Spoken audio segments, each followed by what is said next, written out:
Welcome to the Ecomm Breakthrough Podcast. Are you ready to unlock the full potential and growth in your business? You've already crossed 7 figures in sales, but the challenge is knowing how to take your business to the next level. Join Josh Hadley, an 8-figure Ecomm business owner and investor, as he interviews highly successful business owners. Get ready, because you're going to learn specific actions you can take today to help your business reach its full potential and leave a lasting impact on the world. Welcome to the Ecomm Breakthrough Podcast. I'm your host, Josh Hadley, where I interview the top business leaders in e-commerce. Past guests include Kevin King, Stephen Pope, and Roland Frazier. Today, I'm speaking with Andy Hooper, the CEO of Global E-commerce Experts, and we are going to be talking a lot about how you can capitalize on the multi-billion-dollar UK and EU e-commerce markets. This episode is brought to you by Ecomm Breakthrough Consulting, where I help 7-figure companies grow to 8 figures and beyond. Listen, Andy, I started my business back in 2015, and I grew it to an 8-figure brand in 7 years. But I made a lot of mistakes along the way that made the path of getting to 8 figures take a lot longer than it needed to. There were times where I had a lot of self-doubt, or whether I truly believed that my brand could survive, or whether we could have the cash flow to continue to make that next purchase order. I wish I would have had a guide along the way to help me overcome those obstacles and kind of see around those walls that were in front of me. So to our listeners, those of you who are running into obstacles and plateaus and want to know the next steps to take your business to the next level, go to ecommbreakthrough.com. That's Ecomm with 2 M's to learn more. And as a special bonus to my podcast listeners, this month I'm giving away one $10,000 comprehensive business strategy audit session at no cost.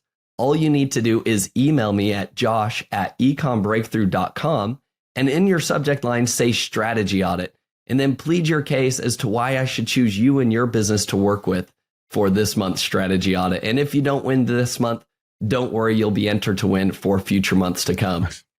Today, I am super excited to introduce you all to Andy Hooper. Andy is the CEO of Global E-commerce Experts and has been successfully expanding e-commerce brands into new markets for over 15 years. He's an accomplished specialist in e-commerce. Andy works with companies around the world, providing comprehensive gateways and solutions to new markets, especially US-based organizations transitioning into Europe. Starting from the ground up, Andy has carved out a niche inspired by his own experience and success of growing an organization's profits through e-commerce. With an infectious energy for success, Andy leads a team of professionals in all aspects of e-commerce. With fulfillment centers in the UK and EU, the global e-commerce team provides hassle-free end-to-end solutions that have helped thousands of sellers capitalize on the multi-billion-dollar UK and EU markets.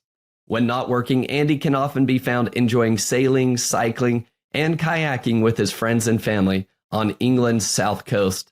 So with that introduction, Andy, welcome to the show. Welcome, Josh. Thank you very much for having us. Much appreciated. Hey, I'm excited to have you, dialing in across the pond, so to speak. And you have got a wealth of knowledge when it comes to global expansion. And we had a conversation prior to hitting the record button. And what you guys do is so uniquely different than I think many of the other agencies that help people kind of expand into Europe. And you've got a wealth of knowledge that I think our listeners are going to be anxious to hear. So, Andy, first of all, tell me how you kind of had the idea to start Global E-commerce Experts. Well, I think like a lot of entrepreneurs or business owners that will listen to this, I sort of fell into it. Is probably the right answer. And that became for various different reasons. So if I go back sort of 10, 15 years, I was selling products on Amazon. I was flipping things on eBay. Like many people listening to this, trying to find extra ways to earn extra cash to be able to supplement my full-time income and enjoy doing something slightly different. I set up various different businesses. I've been a wedding photographer, a 3D printer, a sports consultant, a dog sitter, and a whole host of other things that we probably don't need to go into here.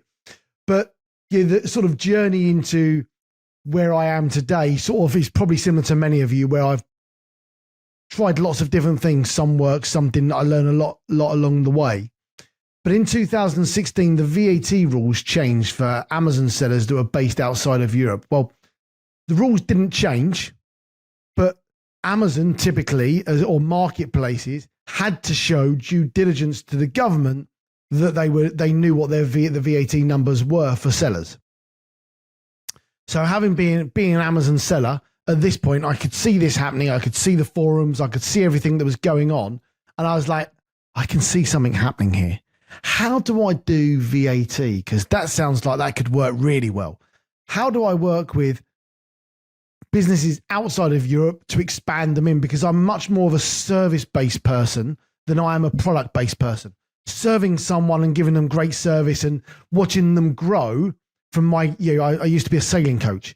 Watching people grow or learn or get better is what I love doing. And selling products just doesn't excite me as much as a service-based business. It's just not my thing. Although I've done it, I understand it and did okay. It just wasn't that got me excited. So we came up with this idea in 2016 that we would do VAT for American sellers that were looking to expand or needed a VAT number in Europe. Worked with an accountant, brought an accountant in-house to deal with that, and off we ran. And we started the business July 2017, and we've been doubling every year since. I love it. What a great introduction. And obviously, like, what I think is interesting to point out is that you saw a deep need in the industry, and then you created a solution to resolve that need. And, you also identified what your core capabilities are, right?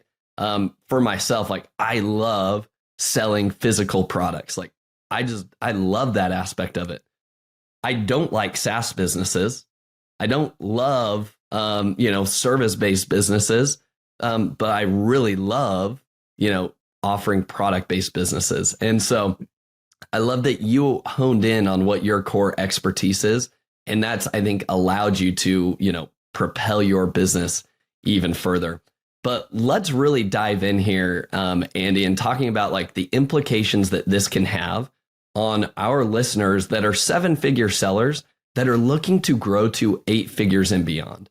And expanding internationally, I think definitely is definitely a big lever that somebody can pull to really take their business to that next level. So, Andy, as a business owner and e-commerce entrepreneur, looks at all the different levers they could pull. They could expand on TikTok. They could expand into Etsy or Walmart or retail, or they could expand globally. Like, there are so many different things we could put our initiatives and our effort behind. But the most important thing is to understand which lever is going to provide an outsized return for that business. So my question to you, Andy, is what type of returns are you seeing for businesses from the US that are expanding into the EU and the UK? So, every brand is completely different. That's the first thing to say. Different brands have different levels of success.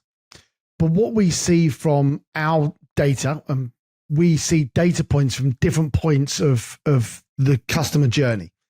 We do the compliance piece, the logistics piece, the online distribution, and because we can see the data sets on all of those, what we see is the successful e-commerce brands that are expanding to Europe and employ the right strategy should be able to see after a period of time, and this does depend on, again, coming back to the brand, they should be able to get to 80% of their US sales. So if they're doing, 10 million in the US, they should be able to reach 8 million of sales in Europe with the right strategies. Now, that's going to depend on a whole load of factors, and we can get into some of those, I'm sure, further down the line. But it's about how you really maximize those opportunities. When you're looking to grow your brand, you've got a million different options, and you mentioned some great ones. Do I sell on TikTok? Do I open a Shopify store? Do I sell on Walmart? And the list obviously goes on and on and on. And it's about where you're going to see that growth and that opportunity. The biggest growth for us, if you take a typical US brand doing 10 million, you could do 8 million in Europe in the next 18 to 24 months. That's not going to be instant. It takes a bit of time. And you've got to be prepared to work with a partner that's going to be able to help you maximize what the opportunity is when it's right for your brand. Because a lot of people expand, but what they do is they go, oh, well, I need to expand to every country in Europe. And therefore I need to be VAT registered, value added tax, a bit like sales tax for the want of a different word, in every single country. Well, all you're going to do all of a sudden is just spend money on VAT straight away. Like, you don't need to do that. So you need to make sure you get people that understand the market, so you maximize the opportunity when it's right for the brand and grow the brand as it's right for the brand. Not, let's just expand and throw a load of money at this. It's about doing what's right at the right time. Yeah. No, it makes a lot of sense. And I like your methodical approach as to, it's not just EU expansion, it's not just UK expansion. Like, there is a method to the madness. Now, 80% of sales of what you're doing in the US, like, that's a really high number. That's the highest I've kind of heard from somebody in terms of projections. Now, I know that's kind of, maybe like an ideal scenario. But Andy, you also mentioned that every business is different, right? And so it's hard to say, like, on average, like, you're going to experience this lift in sales. So my question to you, Andy, is what type of US based businesses or e-commerce brands are you seeing have greater success in UK and EU markets than maybe others?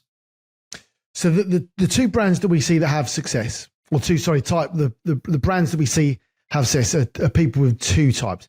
First of all, they're doing over £5 million in their home market. That's a really good starting point. You can start below that, but realistically, you need time, resource, or cash, or a mixture of all of those in order to make it work. So you need to be able to invest in products. You need to be able to invest in your expansion. You need to be able to, and I can use the word invest again, but you see where I'm going. You need to be able to have the ability to be able to make that happen, right? It takes some resource to make that happen. And whether that resource is time, cash, or anything else is what it's about. So that's the first thing. So brands that are already doing probably over £5 million are perfectly suited for this. If you're doing under that, you can do it, but it's just a little bit harder work because you haven't actually made your home market, I'm not saying a success because that would be unkind to people doing under 5 million, because actually over a million in sales is epic. You should be patting yourself on the back because you're doing a great job. But it's about having the resource, cash and time to be able to make that happen above that. So that's why it's over 5 million. The second part is those that have got a brand. It's not about buying some products and then flipping them. It's not about white labeling a product unless it's different or it's unique in some way. It's about having a brand that can be built globally that people buy into, to make sure that when you're expanding, it's a unique product. Now, that could be a white label product that's white labeled in a unique way. I'm not saying you shouldn't expand with white label products. And I guess the third one I'm going to throw in is that if you don't expand your brand, someone will take that and sell it in that market. So, if they then decide that, okay, you've got widget 1 and you only sell it in the US, I'm going to think, well, that's a great product. I'm going to sell widget 1A in the UK and Europe because, quite honestly, you don't have an IP for it over here and your factory will make it for me as much as they will you, and I'm going to put it in a different box. Now, I might do a better or worse job than you. But if I was to do a better job and I was to put that into Europe, then I was to put that into Africa, then I was to put that into China, then I was to put that into South America, actually the global footprint of sales is very, very high. For me to then come and take over the US market because I've now got the cash and investment to do it would be quite simple. So the three ones are: one, make sure you've got the cash, investment, time to do it. Secondly, make sure you've got a decent brand. And thirdly, do it because you want to make and protect your brand. Yeah, that makes a lot of sense. And that is a great rundown. I think some great criteria to provide people with some, guidelines as to how they should be viewing this expansion, whether it is right for them. I have another follow-up question on that note, Andy. Do you see any particular product categories succeeding well over others? For example, everybody loves their pets, right? but is like the US like uniquely, obsessed with pets compared to the UK market? Or is it supplements, right? Workout supplements really do well in the US, but they don't really have as much traction in the EU for whatever reason, right? Are there any examples that way, like particular product categories that you see succeeding and others not doing as well? So the downside to Europe is that there's 28 countries. With 28 countries, there's 28 different variations of exactly what you've just said. So every country is slightly different. The advantage is there's 550 million people. So the ability to get your product to far greater numbers than in the US market is possible. But with that downside is the 28 countries. Every single one of those countries is slightly different. The things that we saw working really well 2 years ago aren't working so well now because we're in a different economy. We were seeing board games selling hugely well during COVID. Well, everyone wants to be outside now. We're then seeing stand-up paddle boards, water, hot tubs, all of those things become really, really popular. We're now seeing supplements. Supplements were very popular during the sort of COVID period, but have continued being popular. I mean, supplements is probably our biggest, largest growing area of all types of supplement. Anything you can think of, we've probably got sellers that are expanding with supplements of various types.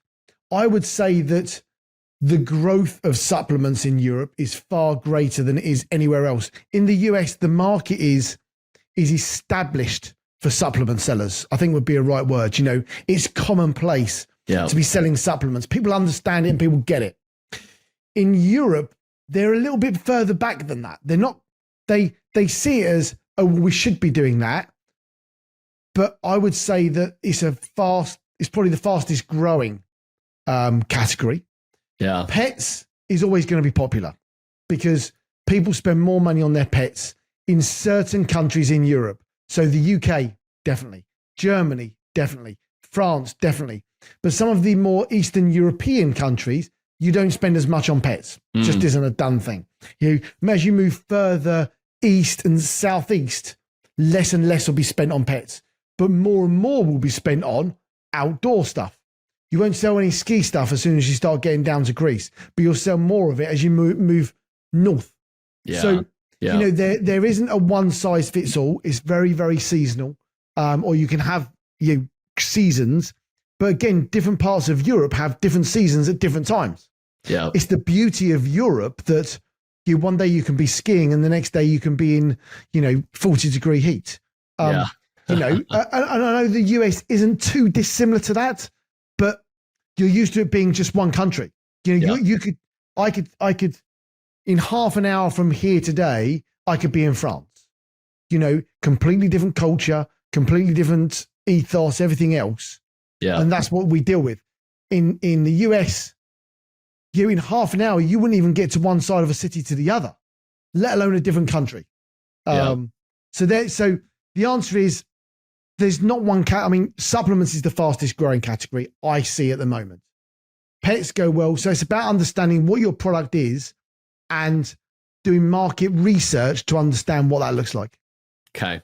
That makes a lot of sense. Now, an additional follow-up question to that is, do you ever work with brands that have to actually maybe even change some of their products to actually fit the particular market that they are trying to go into, whether it be Spain or France, Germany, the UK, such as like the product wording? Let's take like a daily planner, for example, right? Somebody has a daily planner that's working well in the US. One example is, I think in the US, a lot of people like to view their calendar starting on Sunday, right? Like if you lay out the week, but in other countries, they want to see the week laid out starting in Monday. Yep. And it's little nuances like that where that international expansion becomes a little bit more cumbersome. Do you still see that as valuable if you need to tweak your product accordingly? And do you have any experiences working with brands they actually have to invest time and actually create a new SKU to serve this EU, UK market? Yeah, I mean, a lot of our clients that are US based typically have to change their product in some way. So that could be an electrical product. The plug's different. The plug's different in the UK and the plug's different in Europe. So straight away, if you take that piece alone, you sell an electrical product, the plugs need to be different. Yeah. If you're selling a product you fulfilling it from certain places in the world, it's different countries, it needs to be translated. Certainly the health, let's call it the health and safety part of the label needs to be changed, right? Needs to be read in that country so people can read it. So there are different things that need to be done. So, you need to make sure that let's call it the product compliance along with use of product is right for the market. And you're right exactly there with the example you gave, the planner. The UK and Europe, we essentially speak the same language, but words are very different. So, if we talk about pants, in the US, I talk about pants. In the UK, they're trousers. Now, if we talk about pants in the UK, that's briefs. So if you start talking about pants, I'm thinking about my briefs, not my trousers. And all of a sudden you get yourself in this situation where you need to make sure you understand the language. And obviously in German, that's something different, and French and so on. So you're right. The product does need to tweak in certain places. And we do this in 3 stages. Because when you're expanding your brand from a consultant's viewpoint, you want to make sure you're maximizing the product, the opportunity, and everything else. So when you're expanding to the UK, you can make some minor tweaks.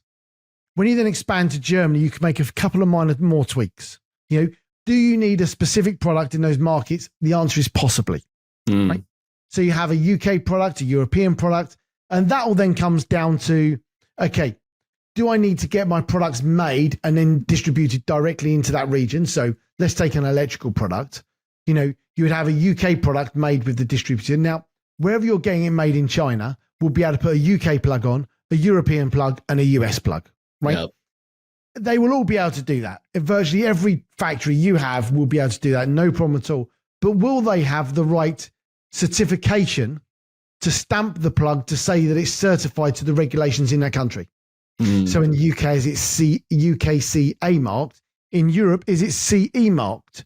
And obviously in the US, what markings does that need on? There's a whole load of different things. So it's about understanding what tweaks and changes can you make to the product simply, because you can overthink this stuff. Yeah. And as business owners, you want to have that 80-20 rule. You want to get speed to market without going through, do I need to do everything? No, you don't need to do everything, but you do need to do some fundamental changes to make sure it's compliant. And following on from that, what you then need to do is make sure that you can maximize the sales to the biggest market from day one, and then build the brand out step by step. Yeah. All right, Andy, I'm already, as a brand owner, I'm already overwhelmed with the amount of complexities that you have to think through with all of this, right? Yeah. I mean, this is definitely, in this conversation, I'm already understanding, like, this is not something I can go alone at. I have no idea what the French market needs, nor the Spain market or Germany. I might have been a tourist and had visited those countries, but creating a product, right, that actually meets the needs of those customers is a whole other animal in and of itself. So my question here, Andy, is how do you kind of guide a brand through this process so that it is less overwhelming and cumbersome and as easy as a process as it potentially can be to capitalize on all of the e-commerce opportunity in the UK and EU? So we've worked with over 2,000 clients now, and that's between our VAT, our warehousing, our account management, all the different pieces that we deal with. And having done that, what we were able to do is identify what worked and what didn't work, and where we engage with a seller in the right way, the wrong way, how did that help the brand grow, etc. So what we were able to do was come up with a success pathway. What does an expansion pathway look like? And what does it mean you need to go through? Now, we came up with a 7-step process that you need to go through. And of that 7-step process, there was a 30 things you need to do. but I'm going to break it down into three to make it a little bit quicker and easier for people to understand, because it doesn't matter whether you're expanding to the UK and Europe, or whether you're expanding to Canada or India or Australia or Japan or UAE. Actually, if you can solve these three things, it's about working with partners that can help you to do these three things and making it as easy as possible. So the three things are compliance.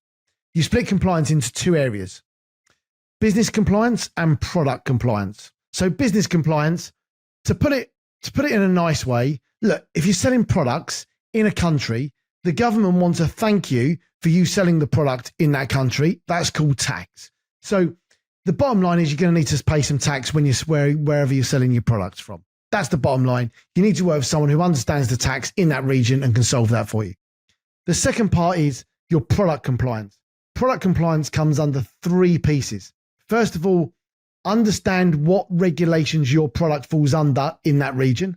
Secondly, make sure the product meets those regulations in that region. And thirdly, make sure the labeling on the product is compliant with the regulations in that region. And there are two things you need to consider. Now, off the back of it, there's another 25 things you could look at, but they're the real basics that you need to master in any expansion. So that's compliance. The second one is logistics. You need to work out how you're going to get your stuff from the factory into a warehouse. That could be direct to Amazon's warehouse or to a 3PL in the region and distribute it to your customers. That could be B2B to FBA, or it could be direct to consumer because you're fulfilling from different marketplaces. Obviously in there, you need to think about returns, reworks, customs, a host of other things, but you need to make sure that you're working with a logistics provider that can solve those bits for you in that region and understands how it works in that region. So let's take organic, for example. If you've got organic plastered all over your product, one, is it compliant with organic regulations in the region? We've already sort of touched on. But is that warehouse organic? Is that can you ship it with an organic producer? What does the customs look like? So lots of things you have to consider. And then the third piece is the online distribution. Where are you going to sell it? Which channels? Which will give you the biggest bang for buck, biggest return on investment? And which ones strategically are right for you in which country? So, realistically, let's say you're already selling on Amazon in the US. Well, to sell on Amazon in Europe would be a relatively straightforward and simple thing to do. If you're selling on Amazon in the US, but you decide you want to sell on eBay in Europe, it's a pretty thankless task because you don't already understand it. So you've got to take the quick, easy wins. Okay, well, I do that, so I'll do that there. And then make sure that I'm working with someone that understands that my supplements sell much better in France on CD discount than they do on bol.com in the Netherlands. And it's those sort of intricacies you then need to make sure you're working with people to get you to the 80%. Yeah, man, there is a lot that goes into that, but I love that 3-part framework that you kind of, really boiled it down to, like, here are the 3 essential things that you need to consider going into any market, not just the UK or the EU. And I think that gives, some great guidelines and guideposts for our listeners to think about what needs to happen here. I think one of the most important things that I want to highlight from what you said there, Andy, is, which specific country should we start with? Instead of just looking at the bigger task of, hey, I need to do EU expansion. That's overwhelming. If you can narrow it down and say, like, actually the best country for my product and is going to be Germany. And here's why, obviously looking at keyword search volume and what products are currently on Amazon. Is that something that you help guide your brands through, is kind of doing those keyword research analyses to be like, yeah, let's not go to Spain because nobody's searching this search term in Spain, but tons of people are in Germany, for example? Yeah, so we've got a team of growth managers and account managers that support our clients with all those different things. But coming back to what we've already said, depending on that product is going to vary. But what I see as the most typical that our clients typically do is they expand into 3 markets first. And that's the UK, Germany, and the Netherlands. I'll come to the Netherlands in a moment, why that's important. But the UK and Germany, between them, account for 2/3 of all sales on Amazon in Europe. So if you're an Amazon seller, it makes perfect sense to open up in the UK and Germany. They're the most active e-commerce markets as a rule. So it's not just Amazon focused. That could be, your Shopify site or whatever else you're working on. So those two are key because it gives you access instantly to, one, the UK market. You'll understand that because you speak, if you're coming from the US, you'll understand English. You'll be able to work with that. No problems. Germany is a step to the right with a foreign language if you haven't already done Spanish in the US. So you can then look at, okay, Germany's the next biggest market. Let's do that next. Now, the reason I say the Netherlands is because it's a strategic location from a logistics point of view. Everyone, and I mean everyone, ships all of their products into the Netherlands and distributes from there. So what happens is by shipping into the Netherlands, you can have a warehouse facility or 3PL facility in the Netherlands and distribute from there. What it does two things. If you are an Amazon seller, you can ship across the border into Germany, and you're thinking, or some people will be thinking, why don't I just ship to Germany? Well, just Google e-commerce shipping to Germany and just look at the forums. I don't need to say any more about that. So what you need to do is focus on how you can make that happen easily. So you ship into the Netherlands, you distribute into FBA if that's what you're doing into Germany, and then you can distribute direct to consumer from the Netherlands to every other country across Europe simply and easily. Now, if you want a next day delivery across the whole of Europe, you'll need a slightly different service. But when you're expanding initially and you need proof of concept to make sure it's going to work, you don't need next day delivery across the whole of Europe. You need to be able to get the products in the hands of customers in a 2 to 3 day time frame across the whole of Europe is more than good enough. That's the way to deal with it. So that's that answer is, when people expand, UK, Germany, and the Netherlands, UK and Germany accounts for 2/3 of all sales, and the Netherlands is a strategic location to do your logistics from. I love that. I hope our listeners, called out or pointed out that hack, and I think gold nugget that you just shared, that the Netherlands is a strategic position. I've actually never heard that. Maybe I'm new to that game, but I think that is so important. And again, why somebody should work with an expert like yourself that understands the entire game and oversees everything. Andy, I want to ask you, do you have any case studies that you could share with us of some brands? You don't have to call out specific brand names, but some examples of somebody that was doing well in the US and some of the results that they saw by expanding internationally, and give us a few case studies. Yeah, so there's a couple of really good case studies. One will be a card game that you will probably have heard of, who was a Kickstarter campaign, did really, really well in the US. And then because of the Kickstarter campaign, they had sales in some of those other countries. Using that data, they were like, oh, that seems interesting. Where do we want to expand to next? So it was a slightly different, it wasn't a e-commerce Amazon first starter, or it wasn't a let's build a brand slowly. It was a Kickstarter, this specific one. And what they then saw is that they were able to, they went through our process. And actually, these were one of the ones that we actually piggybacked some of our key learnings from because they were so successful. They got to a 9 figures in the US, and they're sort of they're not quite 9 figures here yet across the whole of Europe, but I would say they're certainly getting close to the 60 to 80% of that. And obviously, the bigger the brand, the harder that becomes to get to the 80%, of course. So, the things that they did is they understood the market research. So they could see where sales were happening based on their Kickstarter campaign. So they could open up different online distribution in different countries based on that. They obviously got the business compliant and the product compliant, relatively straightforward. Although they had to make sure all their products were translated. It's a card game. You've got to be able to read it in the language you're going to expand the brand to, aren't you? So, yes, the Kickstarter campaign was just in English, but then what happened is they wanted to scale that brand. They needed to make those games in Spanish, Italian, French, and so on.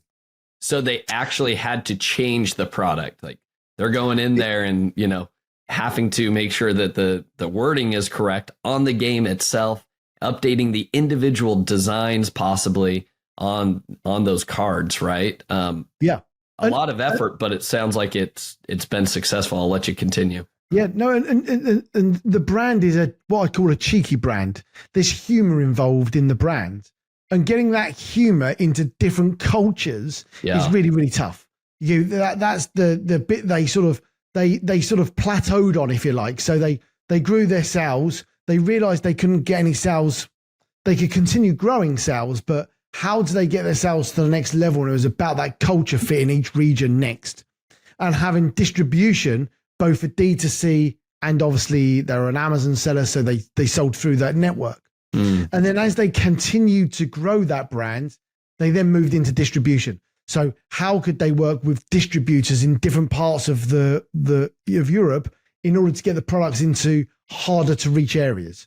So parts of Eastern Europe or Southern Europe that was more difficult, they worked with distributors to get that extra little bit of reach. And for me, that's probably one of the key successes we've seen. And other ones, I'll give one quick other one where, they're a large brand that now sponsors a lot of baseball games, I believe, that's for trimming man's hair. And they expanded to Europe. It was a very, very slow start. And they built on the brand element, the influencer element, and then scaled the brand out from there. And actually what we see from that is actually certain parts of Europe have zero interest in that whatsoever. Just not interested. But other parts of Europe are probably more bought into as a percentage than other markets. I don't know what the percentage is in the US, for example, but the UK will probably be matching it as a percentage. Germany will be matching it. Italy will be above average. France will be below average, but still be there. Spain won't care. So they're different markets. So that one had the success, but had to sort of foul in a couple of markets to understand the culture and why it worked and why it didn't. Yeah.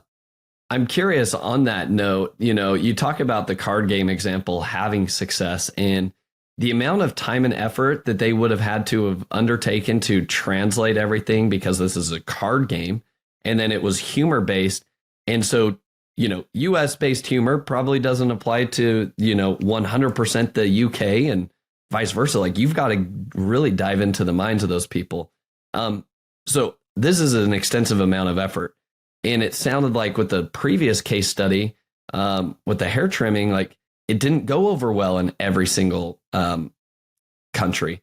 So the question is this: how can a brand, maybe they're just doing 5 million, they're not a 9-figure US based brand with unlimited funds, they're still a bootstrapped company. How can they test out all of these different markets, especially if they need to invest a lot of time kind of redesigning a product in order to fit different countries? What would be your recommendation to somebody with a brand like that before they spend 28 different, iterations creating different products for each different country? Well, I think it comes back to the 80-20 rule I talked about earlier. 80% is the expansion and making it happen. The 20% is fine tuning it as you go. With any business, anyone that's doing, bootstrap business, our business is completely bootstrapped. There's no VC money. There's none of that. It's all bootstrapped. We've been profitable from day one and we're just grinding it out, like many of you listening right now. And I think that, what you need to think about is, okay, I need to take action and make something happen first and foremost. So actually the expansion is, first of all, I need to do something, and you can overcomplicate things by thinking about it. The best thing to do is work with a partner that can talk you through it, to how to make it easy, not sell you everything that you'll need in a year or 2 or 3 years time. That can give you a strategy based on your product. This is what we would do. Your expansion needs to be in the UK and Germany first. These are the things you need to do. This keeps your costs down. You want to make sure that you're maximizing the money in the business from a cash flow point of view. Very important in e-commerce, to make sure you can get the products to reinvest in more stock and to invest in advertising to get sight on the product. We all know sales velocity is key. Yes, everything can have a different algorithm, but the bottom line is sales velocity is the key to selling your products. So whatever way you carve that up, you've got to pay for some advertising in some way, in some form. So, when you expand, it's about having the cash to reinvest in the products to get more stock and everything else. And if you're thinking about that, £5 million seller, you've got 50 grand. Let's take $50,000 or pounds, doesn't really matter at this stage, to invest in your expansion. Some of that's going to need to go on actually expanding. You're going to need to invest in product compliance, label compliance, VAT, logistics, all that sort of stuff. But the second thing is you're going to need to invest in your products. A lot of brands we see at the moment that are expanding are ones that can take the product they've got in the US, they're overstocked, and they can expand with that. They've already got the product. What do you need to do to tweak and change that product to expand with it? Because if you're overstocked because the logistics network was screwed, we didn't sell as much in Q4 as we were anticipating because of COVID and all those little things that go on with that, you might be able to just expand with the brands you've got. And I think, making sure that people don't do expand, but don't start thinking about it too much. Because if you do think about it, you'd be like, well, that seems a headache. That seems a headache. That seems a headache. What you actually need to do is talk to someone that understands the market, speak to someone that understands your product in broad terms, or knows people that have got similar products that could go, these are the things you need to do. This is how much it's going to cost you. We're in a expansion business. So we will say to you, based on what you do, the investment in order in our services to enable the expansion to happen is going to be $10,000, $15,000, $40,000 a year. Without knowing, I don't know, but the average investment cost, expansion cost, is $10,000 setup, right? Off the back of that, you're only going to pay for what you sell. So if you need a 3PL, for example, you're going to pay what you use. Yeah. That's going to be relative to what you sell. Shipping is only going to be relative to what you sell or ship. So there are a lot of variables in there, but to expand our average initial expansion cost, I'm happy to, is anywhere between probably $15,000, So in order to get you set up to expand, it's $15,000 for you to get set up. If you want all the bells and whistles, it'll cost you $40,000. Yeah. But that's going to depend on you as a brand to enable that. So if you're sat there thinking, how do I maximize the opportunity? It's not really that much to expand. Like, everyone thinks it's overcomplicated. It's not overcomplicated. It's not expensive if you've got the right people by your side. Yeah. I love that. Andy, you summed everything up really, really well right there. One final question I want to ask you on this topic is, if you were to predict what things are going to look like with Amazon in the UK and EU over the next 5 to 10 years, what do you see changing? What do you see coming to fruition in the European market for Amazon? Okay, well, I have a bit of a theory. And my theory is that, and history repeats itself. So my theory is that whilst Amazon might be the biggest today, I'm not convinced it's going to be the biggest in 10 years' time. I have no idea. History tells us, though, the biggest companies go through cycles, and we know that, will it be there in 10 years' time? Of course it'll be there. Will it be the biggest in 10 years? I got no idea. But history tells us that the long-term play, it won't be. We know that in probably 20 or 30 years, there's going to be other people that have overtaken that for whatever reason. Now, if I then come back, so 5 or 10 years out for me is way too far. If I come more to the more macro, more sort of, let's go to the next 3 to 5 years, if that's all right. I reckon that what we're going to see is that, Amazon will keep a foothold and open more marketplaces in more countries. At the moment, it's only got, although it's European based, there's only 10 marketplaces. It's only open in 10 countries, although all the other 18 countries can buy from those marketplaces. So they're going to open up 18 more online stores in country specific, 100%. That'll mean the products will get into more people's hands. The biggest play for Europe is about how you maximize the play. And whilst Amazon's the biggest in certain countries, it's the biggest in the UK. It's not necessarily the biggest in all the other countries. So in the Netherlands, it's bol.com. In France, it's CD Discount.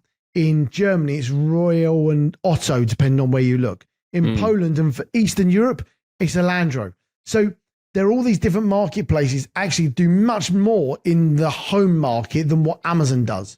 So it's about how you get your products onto those as an omni-channel approach.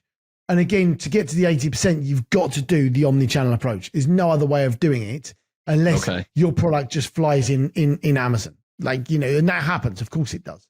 Yeah. But realistically, you've got to have an omni-channel approach and you've got to be able to maximize all those opportunities with the right partner that can guide you through that, or can say, you know, you've got your products in our warehouse, sign up to it. If you don't sell anything, you haven't lost anything. You know, there's also mileage in that. Yeah, I love that. Andy, you've given some great insight to all of this. You've shared a wealth of wisdom and actual practical strategies that can help a 7-figure seller scale to 8 figures and beyond with this international expansion. Now, as we wrap things up here, Andy, I love to leave the audience with 3 actionable takeaways from every episode. Here are the 3 action items that I noted, Andy. Let me know if you think I'm missing something. Step number 1 is, if you have not crossed $5 million in US-based sales, I would probably continue to double down on your efforts in the US market. And in kind of relation to that, I would say make sure you're building an actual brand amongst those sales. So don't just say, hey, I've got 3 brands and in total we do $10 million, but each of them are at about $3 million each, because you're going to need to come to the international market with an actual brand. And so that would be action item number 1, is like, keep the hustle and grind going with a brand in the US market until you cross that $5 million mark. I think that's a great guideline. Step number 2 is there's a lot of noise out there in terms of international expansion. Here's the biggest action item. Find a mentor and a guide that can provide the expertise that you need to make that international expansion happen. We talked a lot about a lot of different topics and a lot of watch outs, product compliance, business compliance. All of those things need to be taken into consideration. Find a guide that has been there, done that. So that's action item number 2. And then action item number 3 is what you said earlier, Andy, is like, you just got to do it. Like, instead of, getting caught up in analysis, paralysis by analysis, vice versa. Instead of just getting caught up of like, there's so much I need to consider. I need to make sure I have all my ducks in a row. That's why you lean on that mentor and just take your step forward. Take 1 step forward. You don't know exactly what's going to happen, but you will never know if a huge opportunity is on the other side of that door if you don't at least knock and put your foot forward. So those are my simple action items and strategies that people should be taking away from today's episode. Andy, do you think I'm missing anything, or would you add anything to those notes? No, I mean, I think the biggest one for any business owner is to take action and make stuff happen. You know, I'm a big believer that, you sit and dwell on stuff. And actually, if you sit and dwell on it, in a year's time, you'll be like, I should have done that. My competitor's now done it. You've got to take the action in order to make it. If you want to scale a brand or scale a business, it doesn't, you have to take action. You have to be prepared to go through that action to make things happen. I totally agree that you need a mentor, coach, whatever you want to call it, within your business in various forms. Some of those things are very popular, but you need someone that's done it. We're in a position to be able to support people with that. We are your guide, hence the success pathway. What does that look like? Here's the framework. Yep. And for those that want to expand, you can take the 3 things away: compliance, logistics, and online distribution. They're the 3 things you've got to double down on and think on about. If I'm going to expand, whether it be to Mexico, Canada, Australia, Europe, doesn't matter. They're the 3 things you've got to now, and you've got to understand those before you do it, and you can just make some notes. Yep. I love it. Well said. All right, Andy, I love to ask each guest the following 3 questions at the end of each episode. So let's start with number 1. What has been the most influential book that you've read and why? So I've read hundreds of books. When I say read, I've listened to hundreds of books. I'm not very good at reading actual books, but I spend a lot of time listening to books in the gym, on bike rides, on the car, wherever else. And I think that whilst there's lots of different books, there are different types of books out there that work for different people. And I think that the number one thing that people should consider when they're growing a business, you can have all the best websites, you can have all the best staff members, you can have the start, do it now, you can have all the rest of it. But the number one thing that I think that people need is sales and marketing. How do you understand who your customer is? How do you know where they are? And how do you get them in order to grow your business? So I remember when I first started out a business, I was going through different learnings and everything else. And the series of books that stuck with me, whilst we don't do this in-house, is so Russell Brunson, ClickFunnels.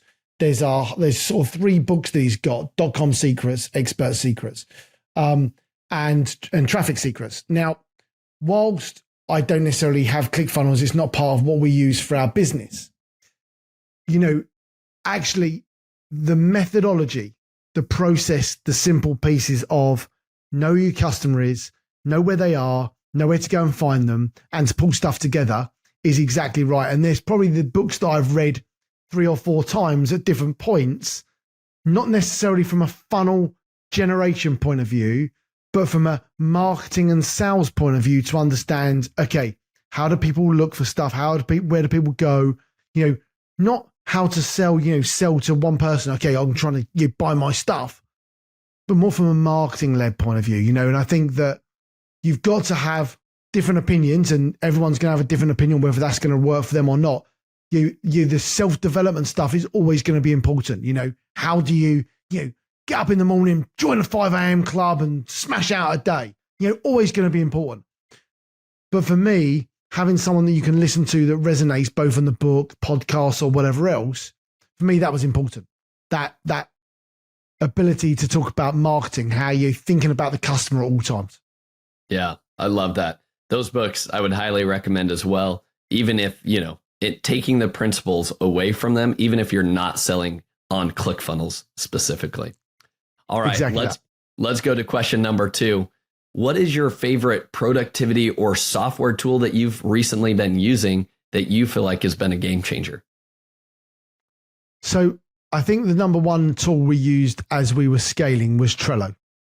Trello was a really easy place to put business plans, strategies, lists for clients, a whole load of different things. Really easy and simple. We use this really, really well.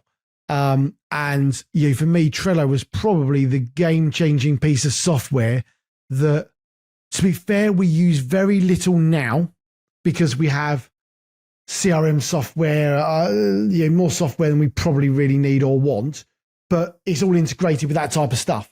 But yep. Trello for me was the number one hack that helped me to scale the business that I used that was free, that we still use broadly today, that for anyone listening thinking, well, I don't really want to pay for a CRM, or I don't really want to pay for some project management software, or I don't want to, actually Trello does all of that really, really well, really simply, and it's easy to use. And I think that's the important thing. It's easy to use for people. So that's my number one software that we use to help us scale and grow. And for me, the listeners here are wanting to scale and grow, hence why I use that one. I like it. That is a great tool and recommendation. I've used that as well. All right. Our third and final question here, Andy, is who is somebody that you admire or respect the most in the e-commerce space that you would recommend our listeners should be following, and why? So I think that one of the key, there's a lot of influencers in e-commerce. Some know what they're talking about. Some don't know what they're talking about. And we've all been byproduct of that somewhere along the line.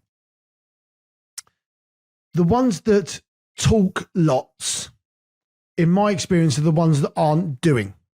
So it's about making sure you've just got a balance of how much is this person doing? How much is this person not doing? What are they doing? And what can you see they're doing? What are the tactics they're making in order to grow and scale their business? So one of the ones that I've taken over the years is there's a VAT company here in the UK, completely competes with what we do. But so it's called Avask, Accounting and Business Consultants, I think, Avask. Many people, if they've done VAT, certainly through Amazon, will probably have heard of them. And the owners of that, Melanie and Angelos, whilst there's two people, but they're sort of the business owners, what they've done strategically for their business to grow it has worked really, really well. They don't shout loads on LinkedIn. They don't do loads of stuff, but there's certainly people that if you get the opportunity to speak to and listen to, you should do. They've got a wealth of experience in e-commerce, totally understand the markets, and have grown a really successful business. And one of the things I think that business owners, certainly in e-commerce, are guilty of doing, they like to talk to people just in e-commerce doing e-commerce. The reality is an e-commerce brand is a logistics business, it's a brand business, it's an SEO business, it's a distributor, and goodness knows whatever else. Yeah. So understanding and talking to people outside of e-commerce in those different sectors to understand what's going on is really, really important. You can learn more probably from some people outside of the industry than you can in some ways, unless you're talking to the really right people like yourself, Josh. It's about making sure you're listening to those different people. So in the industry, I would say that what that company is doing, what that team is doing, is something that people should follow and listen and look into. Although they're a competitor of ours, there's so many e-commerce sellers, it doesn't matter. I love it. So that's what I would recommend. I love it. Andy, great guidelines as usual. Andy, as we conclude here, where can people go to learn more about you, follow your journey? And then secondly, if people want to utilize your services, if they need that guide or that mentor or that expert to help guide them in this EU, UK expansion, how can they reach out to you and find you? Nice. So the best way to get hold of me is LinkedIn. Just go to Andy Hooper into LinkedIn, and I'm pretty certain I'm going to come up in one form or another. So that's where you can get me from that description. From a business point of view, we successfully expand e-commerce brands globally. Now, we have a key focus on Europe, but we can advise and support in other areas of the world. But if you want to grow and expand your brand, the best place to do this, there's two things you do. You can go to our website, and on our website, you can download our 7-step guide on how to successfully expand. There is no wall behind it. You haven't got to put your email address in, and there's no clickbait to put your email address and all the rest of it in. I fundamentally believe that when you're ready to expand, you want the people that can help and support you. We are the right choice, and you'll come to us. So you can go to our website, which is globalecomexperts.com, and you can obviously Google us and you'll find us. But to download the 7-step guide, it's our website /podcast, and you'll find the 7-step guide there.